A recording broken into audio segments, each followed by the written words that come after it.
What's going on, everyone? Talon back here, and today I am joined by a very special guest, D-Free. Go ahead and go ahead and say hello, man. Hey, thanks for having me on, man. It's a pleasure to be here, and we're gonna talk some Dokkan.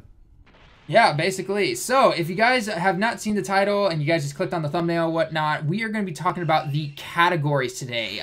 We have some thoughts on them, I guess, is the best way to start it off. Do you want to go ahead and start off, man? I mean, what do you like about it first? Do you think it has some potential in the game, or do you think maybe it's just, eh?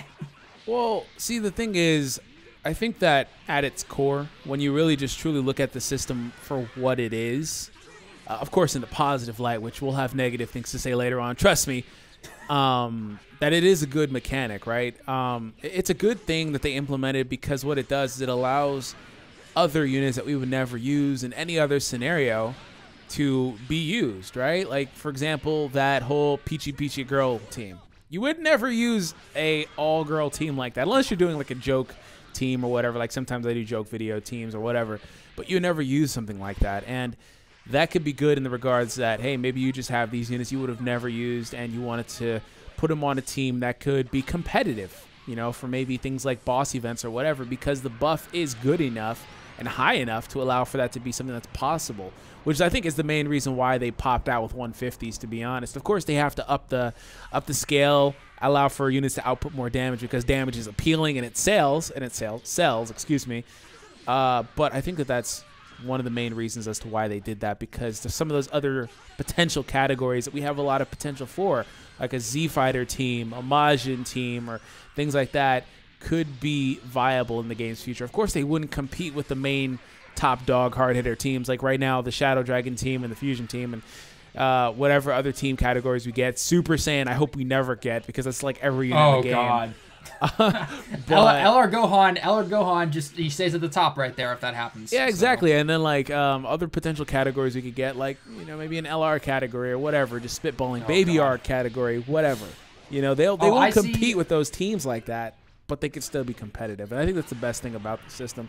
I think it's the right way to go with the game, because if you look at the game, you pay attention to it, they've had struggles with maintaining it and trying to figure out how they're going to make it a little bit harder without making it harder for the new players, because you can't just outright make these boss events incredibly impossible to do, because you created these units that hit way too freaking hard. So I think that's part of why they've done it, as far as making it more restrictive as well. Now, they're going to exclude certain units from certain categories just to try to balance it, I guess. And that could be another good thing as well, because, for example, had the Fusion team dropped with Vegito Blue in there, that could have been potentially catastrophic for the game. Oh, God. For, like, the rest of the game's life. Amazing. So, yeah, exactly. It would have been incredible, but it's like, yeah, it's not good. Right. So I think that's and the one good thing, I think, although maybe they could bump it up a little bit in my opinion, is the fact that they have the category, which is the big huge boost, but then they also allow to run the type that they have. So like with Gogeta Super Saiyan 4, you have the tech, and with Omega, you have the physical. Unfortunately, though, it's only a 50% boost. So I think, I obviously they can't do this already, but I think if it had been just a little higher, maybe 70 or 80 or something like that, you know, for those who aren't able to have every single category in it, it could have been, you know, something like that. But at least they included the types, because otherwise, you know, a lot of people would not.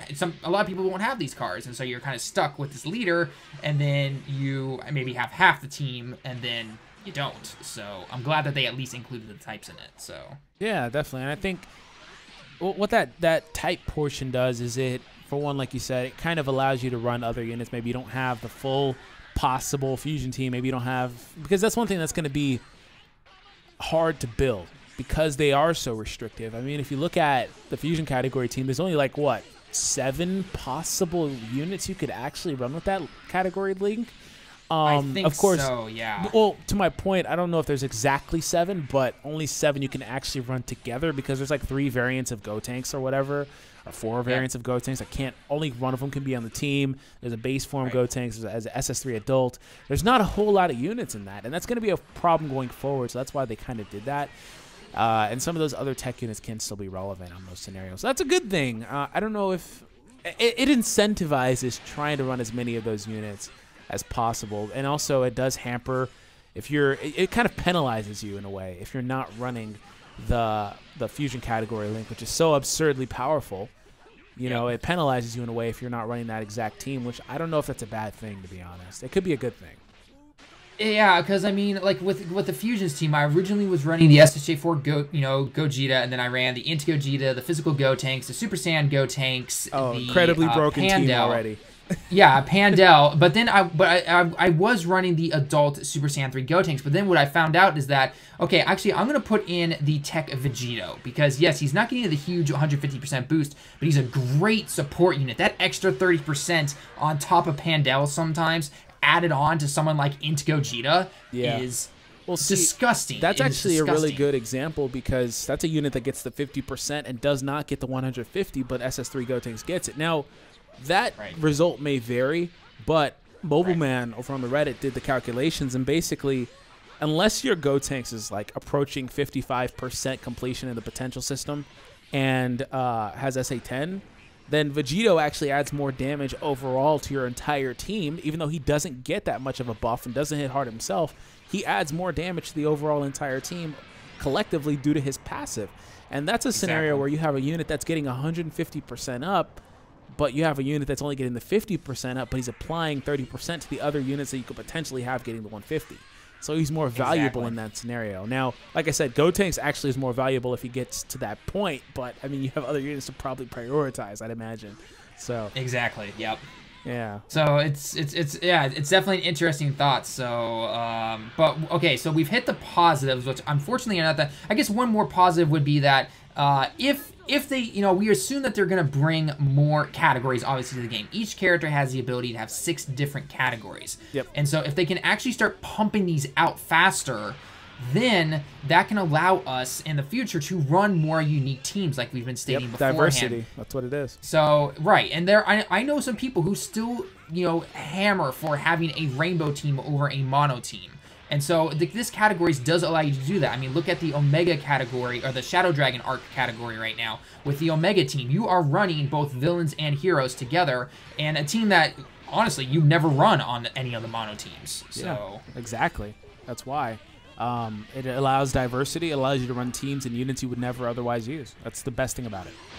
Right, exactly. So, all right, so we've hit the positives. Let's go into some of the negatives now, though, unfortunately. So, because there are some to this. There are some to this right now. And the first one that I can personally think about is that this comes down to not having many of the categories out right now, but if you don't have certain characters in the category, but you maybe say get the leader, you're kind of stuck because you're not going to run, like, let's say, for example, you have Super Saiyan 4 Gogeta, and maybe the only other fusion cards you have is Strength Gogeta, and the rest of your cards are not in the fusion characters category, and then, so you run tech guys. It's like, are you going to run a bunch of tech guys that are only getting 50%, or would you rather just run the 120% SSJ3 Goku? At that point, you're probably better off just running, if you have all the units available for, like, a tech team, you're better off just running the tech team at that point.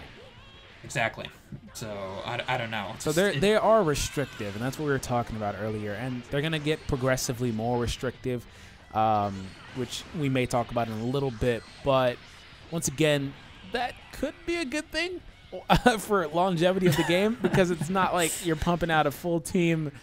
And maybe I'm just not like a big fan of the whole one team 150% up, 400k HP, 300 plus, 320, whatever it is, depending on your potential system. It's like, how can they make that less broken?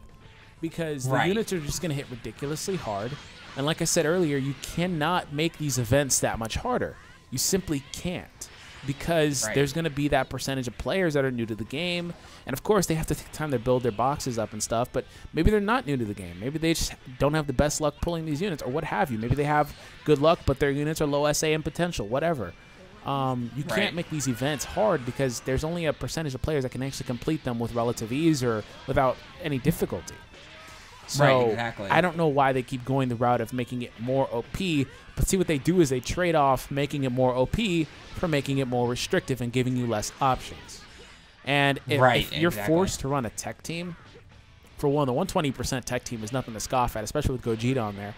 But if you're forced to run, you know, a few tech units in there, that may not be the worst thing, but it is still a bad thing because of the fact that if you wanted to run the 150 team, you just simply can't, because due to lack of options right now. Right, right, and it could more and like we said before, more options could come, but they are very slowly implementing these out. I mean, because let's face it, Super Saiyan 4 Gogeta ends here in 2 weeks. It ends on the 24th Japan time, and then they're probably gonna have some kind of double rates banner. You know, maybe that's their time to start implementing more of the categories. Start giving us more of them now, and then whatever new 150% leader comes out with that. After that double rates banner, probably, I mean, just totally eyeballing it here, then maybe we can start to see more variety in there. But again, like you said, it's in a weird situation right now. And to also go on the fact of the Baba Shop units that just got their Dokkan Awaken and are basically now the Super Vegito, the Buuhan, the Omega, and stuff like that. I don't know. I mean, maybe that can incentivize people to build their mono teams and they can take on these harder events. But then you're taking a 150% leader and only putting them onto a lower percent unit. So I don't really know. Yeah, definitely. And they're going to definitely pump out other units because what it is it's a guise for them to say, hey, we have 30 different Super Saiyan Gokus. That's actually kind of factual. It's somewhere in that area, by the way. It is, yeah. 30 different Super Saiyan Gokus. But let's make a new one because we want this one to have this specific category because all the other ones didn't have it. And they're going to keep doing it. I mean, Goku SS4 excluded from that arc, the Shadow Dragon arc, but, I mean, he did make an appearance. The category is not, I've heard this, the category is not about when a unit or a character first appears in a series. That's not what it's about because, you know, not Baby, excuse me, Maju wouldn't be in there, Pan wouldn't be in there, Super Saiyan GT Trunks, whose art, I think, is from the Baby Saga, by the way, wouldn't be in there. It is from the... Yeah, I think it's from the Baby Saga or the Super 17 Saga, but nonetheless, that's not what it's for. It's a way for them to say, hey, we acknowledge that all of these people took place in this arc, but we're going to slowly funnel out new units that do have that category. Right, exactly. So for some, I mean, I could easily see them making a Baby Saga category, you know, for something like that, where, you know, maybe the current Super Saiyan 4 Goku is put into that category. Oh, he's going to be in a category for sure at some point. He'll be in a category, no problem. Every character's got 6. But then they're going to be like, hey, by the way, we're going to make another Super Saiyan 4 Goku for the Shadow Dragon team. For the Shadow Dragon team, it's going to they're going to do it. That's the whole. I think that's the whole reason for this. Not to say that they don't want to improve their game, you know, the game and try to find more ways to do it. Of course, allow for more damage because, like I said, damage sells. I think it all comes down to the fact that the category system is, like I said earlier, I think it's a cool mechanic. It has good features, but it all comes down to the ability for them to say, we've revamped the game, so we're going to revamp these units, and we're going to resell them to you again. Yeah. I think and that's another example. Yeah, and another example for that is going to be Super Vegito. I mean, we've seen the new Super Saiyan 3 Gotenks, the new Omega. New Super Vegito is coming. It's going to happen, and he's probably going to be something along the lines of some kind of category of maybe Patara Fusion category or, you know, Gift from the Gods or however you want to, you know, word the category. He's going to be in there, and that's where you're going to start seeing the Super Vegito, the Vegito Blue, the Tech Vegito, the Into Vegito, you know, those cards coming together into a fusion. The Kibito Kai, you know, Patara Fusion, who we originally thought would be in this Fusions category, but he's not, so... Yeah, that's what they're doing it for. And, of course, there's some semblance of wanting to balance it.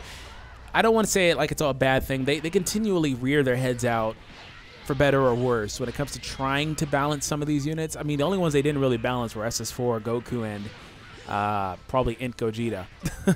You know, everybody else is probably balanced pretty well. You look at SS3 Goku, he gets no defensive improvement. Broly flat out loses all his defense. Oh, Kid Buu has no key 0 support links.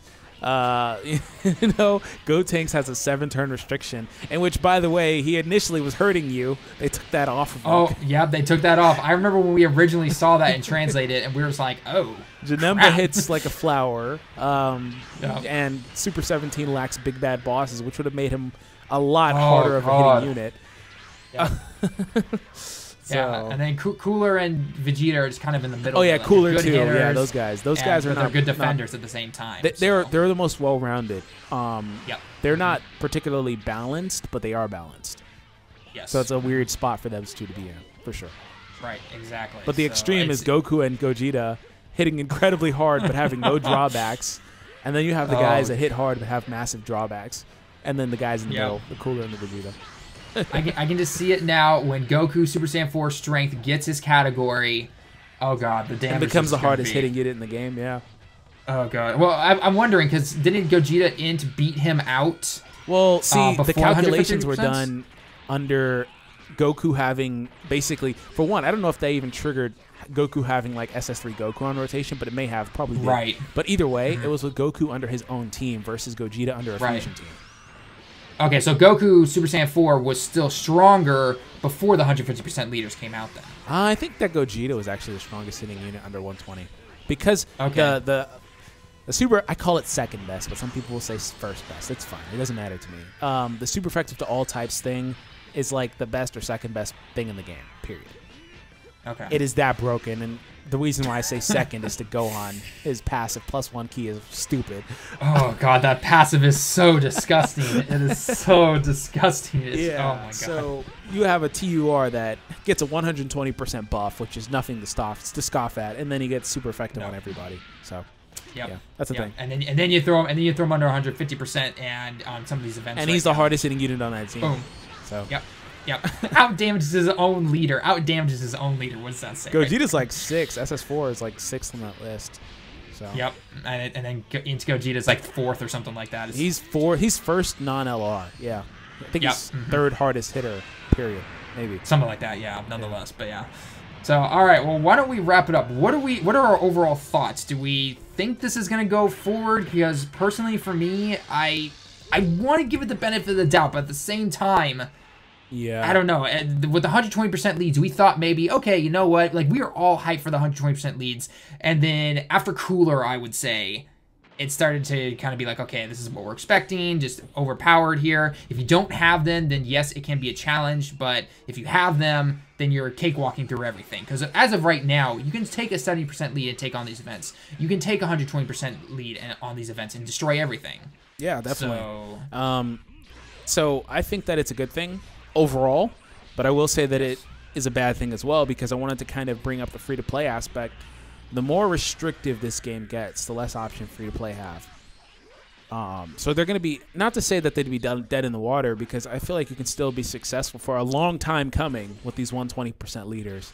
So if you have one of those, you can fill one of those teams, you'd still be fine. But as the game progresses, if you want to stay with the current meta, it's not going to be the best thing. It's going to be harder and harder to do because the teams are already restrictive. As of right now, we don't know the outlook. Maybe they'll be a lot more flexible with this type of stuff in the future.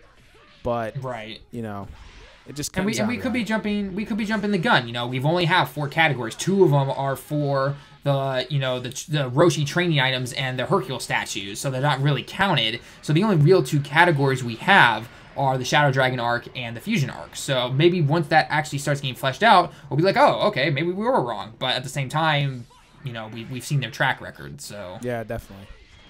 So I don't know. It just remains to be seen, I guess. Right. So, all right, guys. Well, that is going to be the end of the video. Unless you have any more words, man. No, man. That's it.